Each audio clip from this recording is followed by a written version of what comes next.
പിതാവിനും പുത്രനും പരിശുദ്ധാത്മാവിനും സ്തുതി. ആദ്യം മുതൽ നമ്മുടെ മേൽ ദൈവകരുണയും മനോഗുണവും എന്നേക്കും ഉണ്ടായിരിക്കട്ടെ. ആമേൻ. ദൈവ തിരുനാമത്തിന് മഹത്വമുണ്ടാകട്ടെ.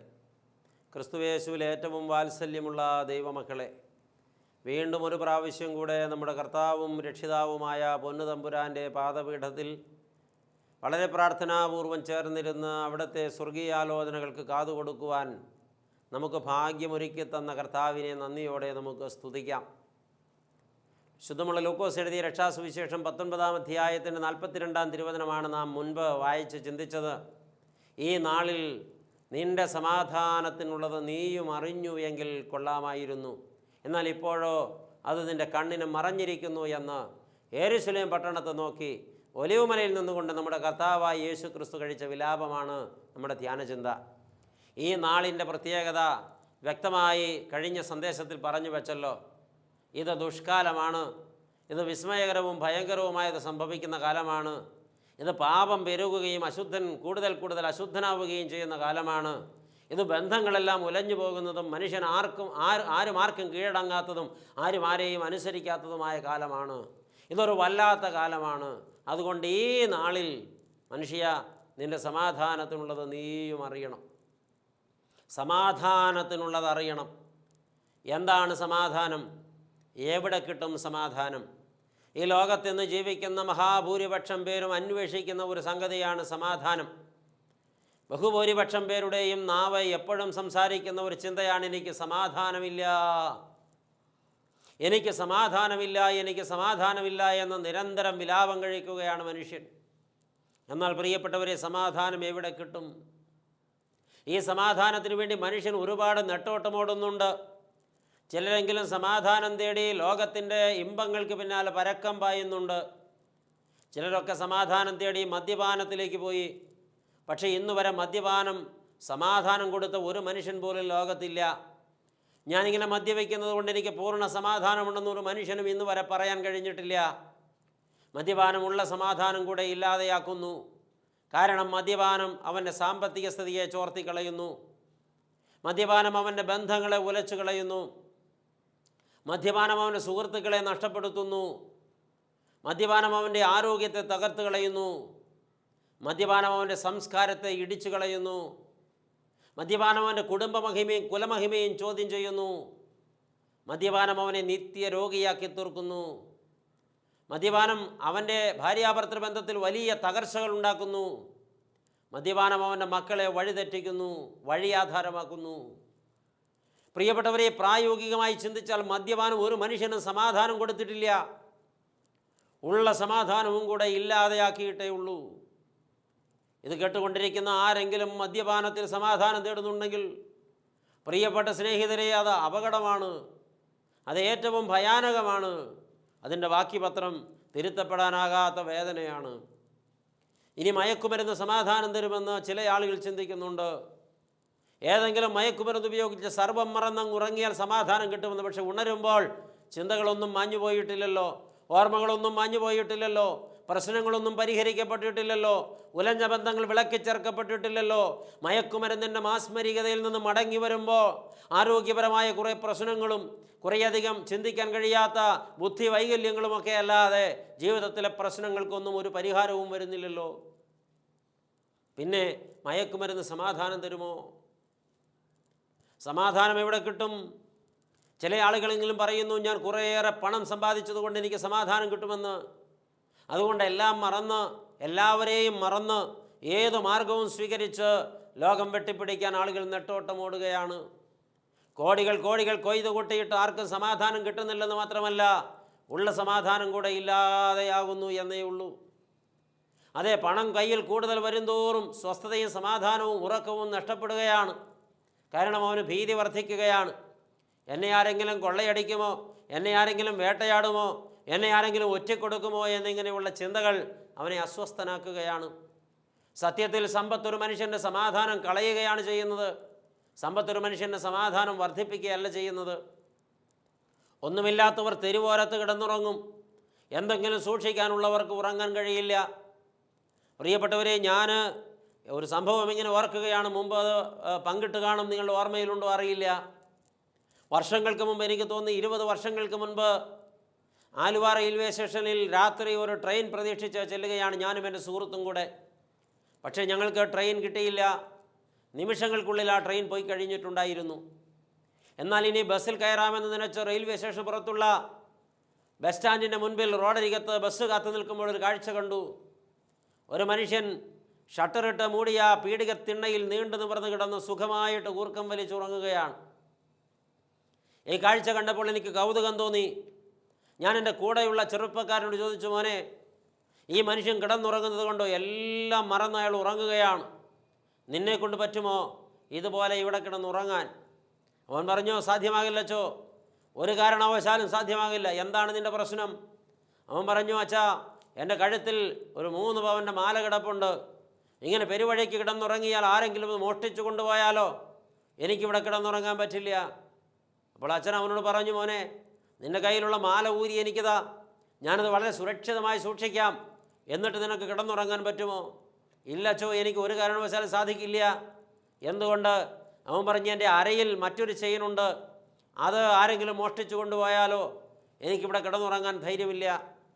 ഞാൻ പറഞ്ഞു, അതും നീ എന്നെ ഏൽപ്പിക്ക്, ഞാനത് സുരക്ഷിതമായി സൂക്ഷിക്കാം, എന്നാൽ പിന്നെ നിനക്കിവിടെ കിടന്നുറങ്ങാൻ പറ്റുമോ? അവൻ പറഞ്ഞു, സാധിക്കില്ല. എന്തേ? എൻ്റെ വിരലിൽ മോതിരമുണ്ട്, അത് സ്വർണ്ണമാണ്, ആരെങ്കിലും മോഷ്ടിച്ചെങ്കിലോ? അതും ഞാൻ സൂക്ഷിക്കാം. അപ്പോൾ അവൻ പറഞ്ഞു, പറ്റുകയില്ല. ഇനി എന്താണ് കുഴപ്പം? അവൻ പറഞ്ഞു, അച്ചോ, ഞാൻ ഈ ധരിച്ചിരിക്കുന്ന വസ്ത്രമുണ്ടല്ലോ, അത് വിലപിടിപ്പുള്ള വസ്ത്രമാണ്.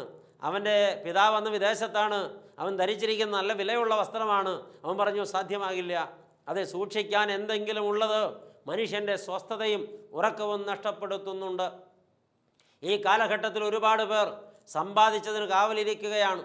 അവർക്ക് പ്രാർത്ഥിക്കാൻ പറ്റുന്നില്ല, ദൈവവചനം കേൾക്കാൻ പറ്റുന്നില്ല, ആരാധിക്കാൻ പറ്റുന്നില്ല, വേറെ ഒന്നിനും പറ്റുന്നില്ല.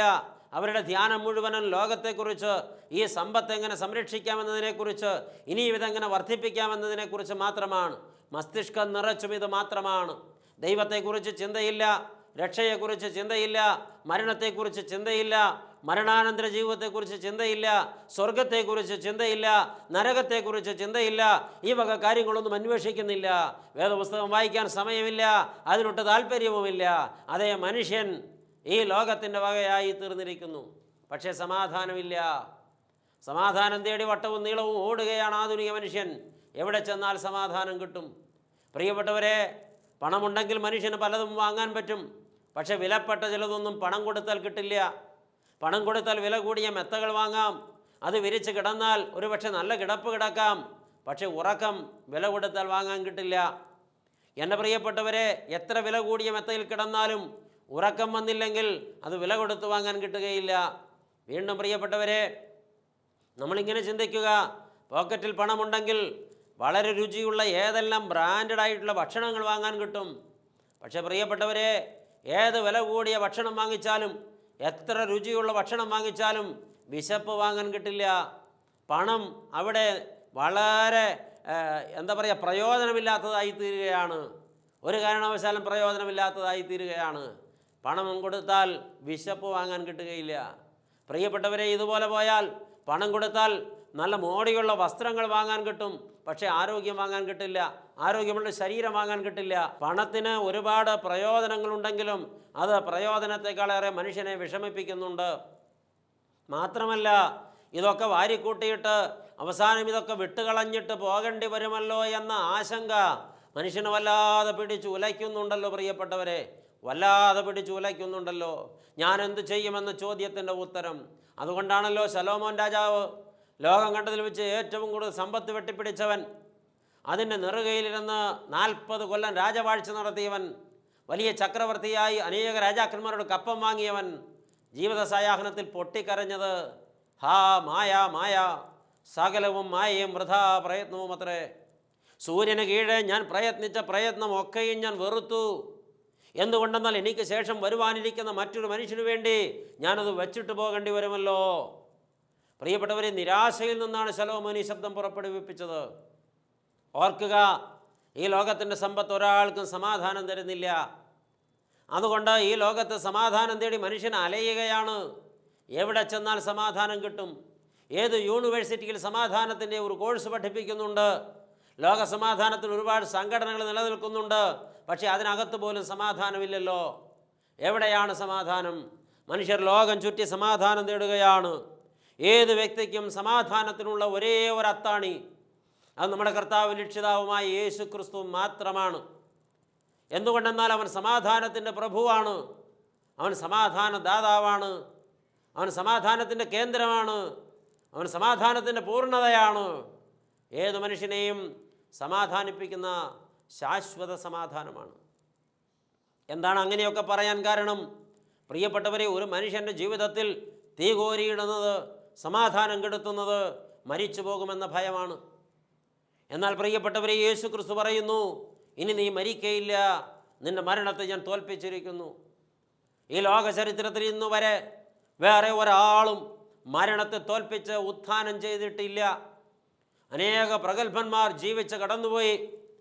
മരിച്ചവരൊക്കെ കല്ലറകളിലും കുഴിമാടങ്ങളിലും ശാശ്വതമായി കിടക്കുമ്പോൾ നമ്മുടെ കർത്താവും രക്ഷിതാവുമായി യേശു ക്രിസ്തുവാകട്ടെ മൂന്നാം നാളിൽ കല്ലറ തകർത്ത് ഉത്ഥാനം ചെയ്തു. അവൻ മരണത്തെ ജയിച്ച ദൈവമാണ്. അതുകൊണ്ട് അവൻ പറയുന്നു, എന്നിൽ വിശ്വസിക്കുന്ന നിങ്ങളാരും മരണത്തെ പേടിക്കേണ്ട. മരണത്തിന് ഇനി നിങ്ങളുടെ മേൽ അധികാരമില്ല. ഞാൻ അവൻ്റെ തല ചവിട്ടി തകർത്തിരിക്കുന്നു. ഞാൻ പാതാളത്തിൻ്റെ ഇരുമ്പോടാമ്പലുകളെ ഇടിച്ചു തകർത്തിരിക്കുന്നു. ഞാൻ ജയാളിയായ ദൈവമാണ്. എന്നിൽ നിങ്ങൾക്ക് മോചനമുണ്ട് എന്ന് യേശു പറയുന്നു. മരിക്കയില്ല ഞാനെന്നൊരു ബോധം ഒരാളുടെ ഹൃദയത്തിൽ ശരിക്കും എഴുതി പിടിപ്പിച്ചാൽ സമാധാനമായി അയാൾ കിടന്നുറങ്ങും. ഇപ്പോൾ മരണമെന്ന വിഷയത്തെക്കുറിച്ച് കേൾക്കുമ്പോൾ നിങ്ങളിങ്ങനെ ചിന്തിക്കരുത്, ഈ ലോകത്തു നിന്ന് മാറ്റപ്പെടുന്നതിനെക്കുറിച്ചാണ് ഈ പറയുന്നതെന്ന്. പ്രിയപ്പെട്ടവരെ, ലോകത്തു നിന്ന് മാറ്റപ്പെടുന്നതിനെക്കുറിച്ചല്ല പറയുന്നത്, മരണത്തെക്കുറിച്ചാണ് പറയുന്നത്. മരണം എന്താണ്? മരണം ജീവൻ പോകുന്നതാണ് മരണം. ഒരാൾക്ക് ജീവൻ നഷ്ടപ്പെടുമ്പോഴാണ് അയാൾ മരിക്കുന്നത്. ഒരാൾ മരിക്കുന്നത് രോഗം വരുമ്പോഴല്ല, ഒരാൾ മരിക്കുന്നത് ഹാർട്ട് അറ്റാക്ക് വരുമ്പോഴല്ല, ഒരാൾ മരിക്കുന്നത് ആക്സിഡൻറ്റിൽ പെടുമ്പോഴല്ല, ഒരാൾ മരിക്കുന്നത് വേറെ ഏതെങ്കിലും പ്രശ്നം ഉണ്ടാകുമ്പോഴല്ല. ഏതൊരാളും മരിക്കുന്നത് ജീവൻ പോകുമ്പോഴാണ്. അപ്പോൾ ജീവൻ്റെ നഷ്ടമാണ് മരണം. ജീവൻ കർത്താവായ യേശു ക്രിസ്തുവാണ്. അത് വ്യക്തമായി യേശു ക്രിസ്തു അടിവരയിട്ട് പഠിപ്പിച്ചിട്ടുണ്ട്. യോഹന്നാൻ എഴുതിയ രക്ഷാസുവിശേഷം 11-ാമത്തെ അധ്യായം 25-ാമത്തെ തിരുവചനത്തിൽ യേശു പ്രസംഗിച്ച് പഠിപ്പിച്ചു, ലാസറിൻ്റെ കല്ലറക്കരികിൽ നിന്ന് ഞാൻ തന്നെ പുനരുത്ഥാനവും ഞാൻ തന്നെ ജീവനുമാകുന്നു. എന്നിൽ വിശ്വസിക്കുന്നവൻ മരിച്ചാലും ജീവിക്കും. ജീവിച്ചിരുന്ന് എന്നിൽ വിശ്വസിക്കുന്നവരാരും ഒരു നാളും മരിക്കയില്ല. യേശു പറഞ്ഞ വാക്ക്, ലോകത്താരും പറഞ്ഞിട്ടില്ലാത്ത വാക്ക്, ഇനി ഒരാളും പറയുകയില്ലാത്ത വാക്ക്. ജീവിച്ചിരുന്ന് എന്നിൽ വിശ്വസിക്കുന്നവരാരും ഒരു നാളും മരിക്കയില്ല. ഇത് ലോകത്താരും പറഞ്ഞിട്ടില്ലല്ലോ. അവനാണ് ജീവൻ. യേശു ഉള്ളവർക്ക് ജീവനുണ്ട്, യേശു ഇല്ലാത്തവർക്ക് ജീവനില്ല. പുത്രനുള്ളവർക്ക് ജീവനുണ്ട്, പുത്രനില്ലാത്തവർക്ക് ജീവനില്ല എന്ന് ഞാൻ നിങ്ങൾ മനസ്സിലാക്കണം. അതുകൊണ്ട് കർത്താവായ യേശു ക്രിസ്തുവിനെ ജീവിതത്തിൽ ഏറ്റെടുത്ത ഒരു വ്യക്തിക്ക്, യേശുവിന് ഹൃദയത്തിൽ ഇടം കൊടുത്ത ഒരു വ്യക്തിക്ക്, തൻ്റെ ജീവിതം യേശു ക്രിസ്തുവിന് സമർപ്പിച്ചു കൊടുത്തൊരു വ്യക്തിക്ക് ഭയപ്പെടാൻ ഒന്നുമില്ല, അസമാധാനത്തിന് കാര്യമില്ല. ജീവൻ അവരോട് കൂടെയുണ്ട്. യേശു നിന്നെ പിരിയാത്തിടത്തോളം, നീ യേശുവിനെ പിരിയാത്തിടത്തോളം നീ നിത്യജീവൻ്റെ അവകാശിയാണ്, നീ മരിക്കയില്ല. യോഹന്നാൻ എഴുതിയ രക്ഷാസുവിശേഷം 3-ാം അധ്യായം 16-ാം വാക്യം, വേദപുസ്തകത്തിൻ്റെ താക്കോൽ വാക്യത്തിൽ കർത്താവായ യേശു ക്രിസ്തു പറഞ്ഞു, വേദപുസ്തകം പറഞ്ഞു, തൻ്റെ ഏകജാതനായ പുത്രനിൽ, അതേ കർത്താവായ യേശു ക്രിസ്തുവിൽ തന്നെ വിശ്വസിക്കുന്ന ഏവനും നശിച്ചു പോകില്ല, പിന്നെയോ നിത്യജീവൻ പ്രാപിക്കും. നശിച്ചു പോകില്ല, പിന്നെയോ നിത്യം ജീവിക്കും. കർത്താവായ യേശു ക്രിസ്തുവിൽ വിശ്വസിക്കുന്ന ഏവനും, ഈ ഏവനും എന്ന വാക്ക് ഇവിടെ വളരെ ചിന്തനീയമായൊരു വാക്കാണ്. അതൊരു മതത്തെക്കുറിച്ച് പറഞ്ഞതല്ല, ഒരു മതത്തിൽപ്പെട്ട ആളുകളെക്കുറിച്ച് പറഞ്ഞതല്ല. ജാതി മത വർഗ വർണ്ണ കാല ദേശ ഭാഷാ പരിമിതി തന്നെ അഖില ലോകത്തുമുള്ള സകല മനുഷ്യരെക്കുറിച്ചും അത്രേ ഏവരും എന്ന വാക്ക് പ്രയോഗിക്കപ്പെട്ടിരിക്കുന്നത്. വിശ്വസിക്കുന്ന ഏവനും നിത്യം ജീവിക്കും, അവർ നശിച്ചു പോകില്ല. ഇതാണ് യേശു ക്രിസ്തുവിലായി തീർന്ന മനുഷ്യൻ്റെ ഭാഗ്യം. അവർക്ക് സമാധാനിക്കാം. വീണ്ടും പ്രിയപ്പെട്ടവരെ, യോഹന്നാൻ എഴുതിയ രക്ഷാസുവിശേഷം 6-ാം അധ്യായം 47-ാം തിരുവചനം പഠിപ്പിക്കുന്നു, വിശ്വസിക്കുന്നവന് നിത്യജീവൻ ഉണ്ട്. കർത്താവായി യേശുക്രിസ്തുവിൽ വിശ്വസിക്കുന്നവന് നിത്യജീവൻ ഉണ്ട്. അവർ മരിക്കയില്ല, അവർ നിത്യം ജീവിക്കും. അതാണ് സമാധാനം. എൻ്റെ പ്രിയപ്പെട്ടവരെ, ഈ സമാധാനം മരണത്തെ ജയിച്ചവർക്കുള്ളതാണ്. ഒരിക്കലും അവർക്ക് ആശങ്കപ്പെടാൻ വഴിയില്ല. അവർ ജയാളികളാണ് എന്ന് തിരിച്ചറിയണം. ഇങ്ങനെ വേദപുസ്തകം പഠിപ്പിക്കുമ്പോൾ ജീവനാകുന്ന ക്രിസ്തു ഉള്ളവരൊക്കെ ജീവനുള്ളവരും നിത്യജീവനുള്ളവരും മരണത്തെ ജയിച്ചവരും നിത്യം ജീവിക്കുന്നവരുമാണ്. പിന്നെ സമാധാനത്തിന് വേറെ വഴി എന്തിന്? അതെ, അവൻ മരണത്തെ ജയിച്ചവനാണ്.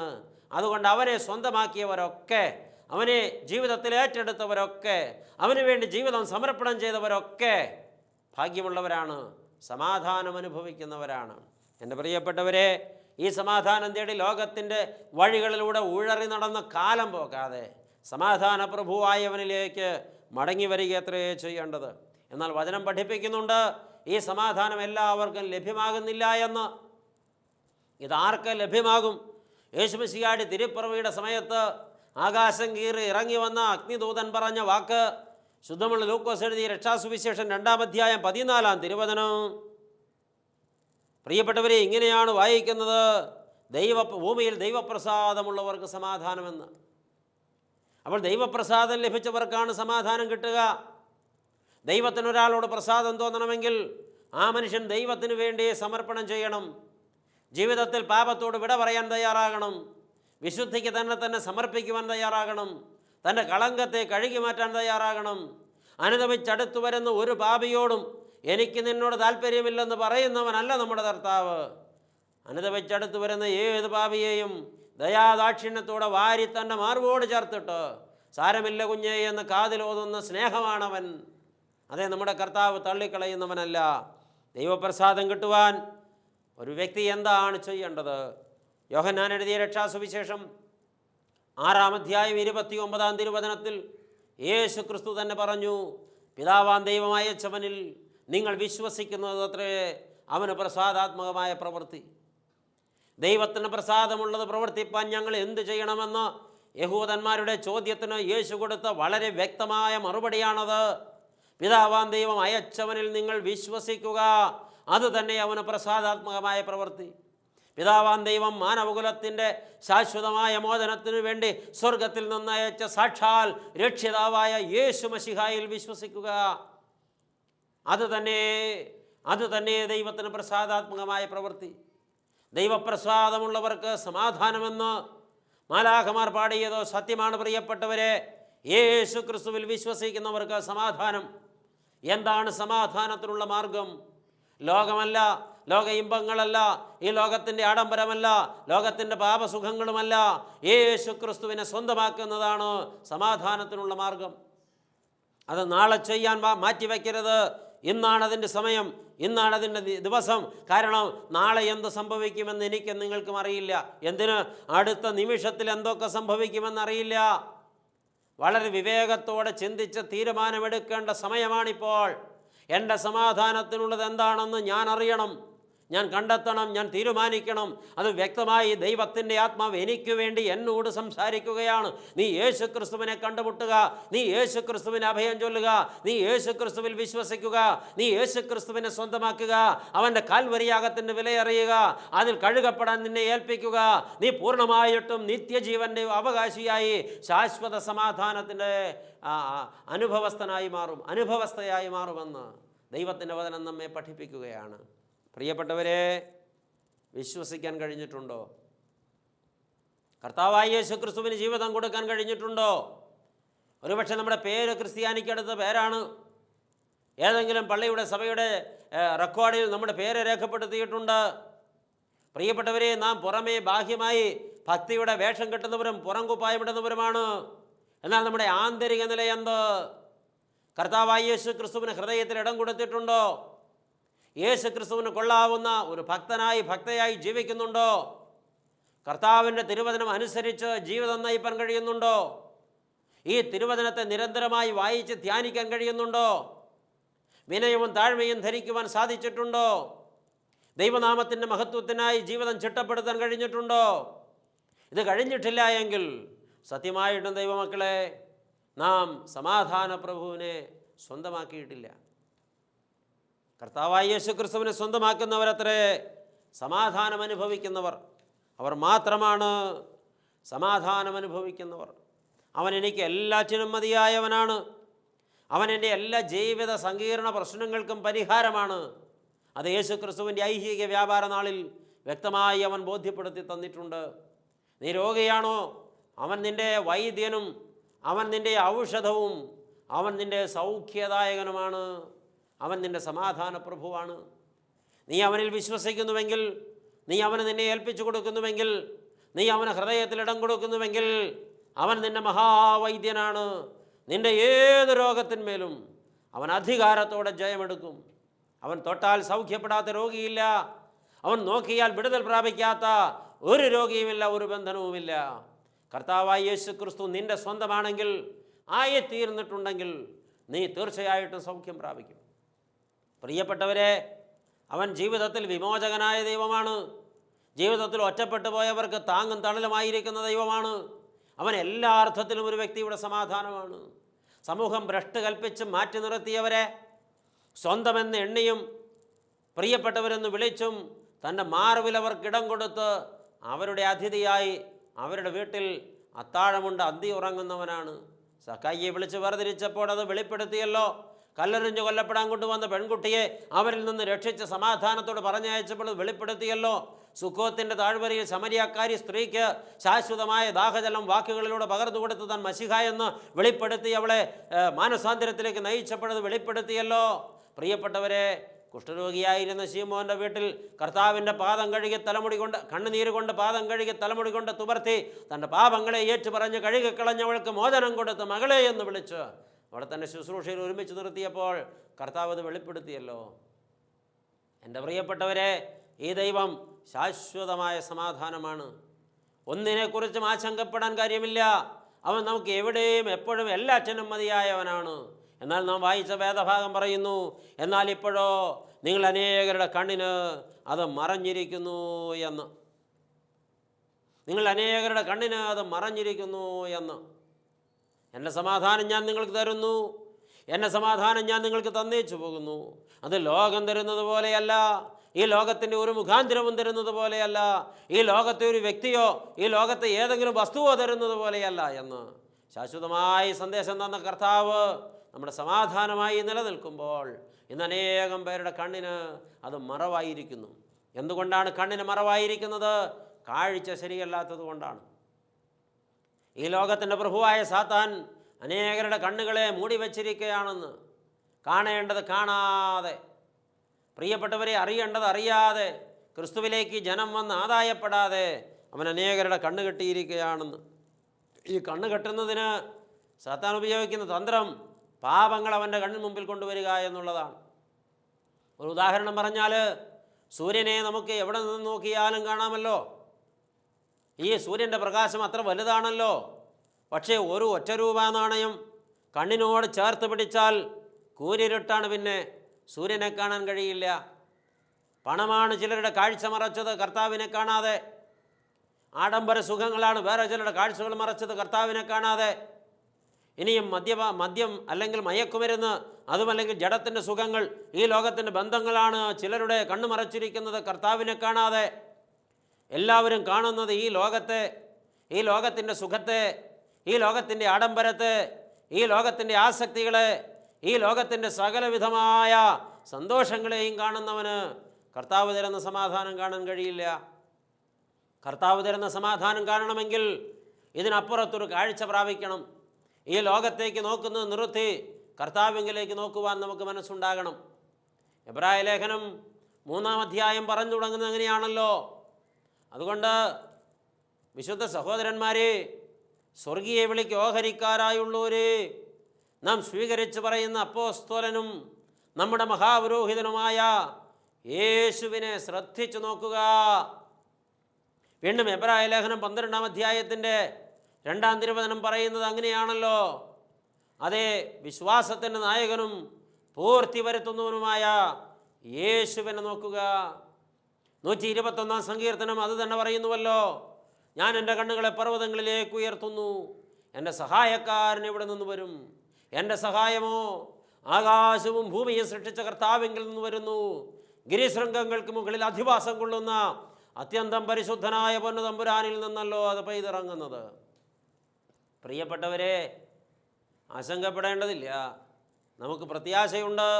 ഈ നാളിൽ സമാധാനത്തിനുള്ളത് പ്രാപിപ്പാൻ കർത്താവിങ്കിലേക്ക് നോക്കുക, കുരിശിക്കപ്പെട്ടവനിലേക്ക് നോക്കുക, ഉത്ഥാനം ചെയ്തവനിലേക്ക് നോക്കുക, മരണത്തെ ജയിച്ചവനിലേക്ക് നോക്കുക, ജയാളിയായ ദൈവത്തെങ്കിലേക്ക് നോക്കുക. അവൻ നമ്മുടെ രക്ഷയാണ്, അവൻ നമ്മുടെ സൗഖ്യമാണ്, അവൻ നമ്മുടെ സമാധാനമാണ്. അവനിലേക്ക് നോക്കുക ദൈവമക്കളെ. ആകയാൽ ഈ അനുഗ്രഹിക്കപ്പെട്ട ദിവസം നമ്മുടെ സമാധാനത്തിനുള്ളത് എന്താണെന്ന് നാം തിരിച്ചറിഞ്ഞല്ലോ. ലോകം സമാധാനം തരില്ല, സ്വന്തം ബന്ധങ്ങൾ സമാധാനം തരില്ല, വസ്തുവകകൾ സമാധാനം തരില്ല, മദ്യമോ മയക്കുമരുന്നോ സമാധാനം തരില്ല, മദിരാക്ഷിയോ പരസ്ത്രീയോ പരപുരുഷനോ സമാധാനം തരില്ല. സമാധാനം കർത്താവായ യേശു ക്രിസ്തുവിൽ നിന്ന് മാത്രം. എന്തുകൊണ്ടെന്നാൽ അവൻ മരണത്തെ ജയിച്ച ദൈവമാണ്. ദൈവത്തിന് പ്രസാദാത്മകമായി ജീവിപ്പാൻ, പാപങ്ങളോട് വിട പറഞ്ഞ് വിശുദ്ധിക്കായി ജീവിതം സമർപ്പിച്ച് കർത്താവിങ്കിലേക്ക് നോക്കി ലക്ഷ്യബോധത്തോടെ ജീവിക്കാൻ നമുക്ക് ഭാഗ്യമുണ്ടാകട്ടെ. ഈ സന്ദേശം ഇത് കേൾക്കുന്ന മുഴുവൻ ആളുകളുടെയും ജീവിതത്തിൽ വലിയ സമാധാനത്തിനുള്ള മാർഗമായി മാറട്ടെ എന്ന് ദൈവനാമത്തിൽ ആശംസിച്ച് വാക്കുകൾ ഉപസംഹരിക്കുന്നു. നമുക്ക് പ്രാർത്ഥിക്കാം. സ്നേഹവാനായ കർത്താവേ, വാഴ്ത്തപ്പെട്ട ദൈവമേ, പാദപീഠത്തിലിരുന്ന് നിൻ്റെ മക്കളെ സന്ദർശിപ്പാൻ അവിടത്തേക്ക് തിരുവുള്ളം തോന്നിയല്ലോ. വളരെ വ്യക്തമായി അവിടെ നിന്ന് ഞങ്ങളോട് സംസാരിച്ചിരിക്കുന്നു കർത്താവേ. ഈ നാളിൻ്റെ സമാധാനത്തിനുള്ള നീ അറിയണമെന്ന് ഞങ്ങളെ വായിച്ച് കേൾപ്പിച്ചിട്ട് ഈ നാളിൻ്റെ പ്രത്യേകത എന്താണെന്ന് ഞങ്ങളെ നീ വരച്ച് കേൾപ്പിച്ചു. എന്നാൽ ഈ നാളിൽ സമാധാനത്തിനുള്ള മാർഗം എന്താണെന്ന് ഞങ്ങളെ നീ പഠിപ്പിച്ചു. സത്യമായിട്ടും കർത്താവെ, നിന്നെ കാണുന്നത്, നിന്നെ സ്വന്തമാക്കുന്നത്, നിനക്ക് ജീവിതം തരുന്നത്, നിന്നെ മുന്നിൽ നിർത്തി മുന്നോട്ട് ജീവിതം നയിക്കുന്നത്, അത് തന്നെ സമാധാനത്തിനുള്ള മാർഗം. ഇന്ന് നീ ഞങ്ങളുടെ ജീവിതം ഏറ്റെടുക്കണമേ, ഞങ്ങളുടെ പാപങ്ങളെ പൊറുക്കണമേ, ഞങ്ങളെ വിശുദ്ധീകരിക്കണമേ, ഞങ്ങളെ നിൻ്റേതാക്കി തീർക്കണമേ. വളരെ വിനയത്തോടെ ഞങ്ങൾ പാദപീഠത്തിൽ ഏൽപ്പിക്കുന്നു. സമാധാന പ്രഭുവേ, പ്രാർത്ഥന കേട്ടതുകൊണ്ട് സ്തോത്രം. ഞങ്ങൾ നിനക്കും നിൻ്റെ പിതാവിനും പരിശുദ്ധാത്മാവിനും സ്തുതിയും സ്തോത്രവും സമർപ്പിക്കുന്നു, ഇപ്പോഴും എപ്പോഴും എന്നേക്കും തന്നെ. ആമേൻ.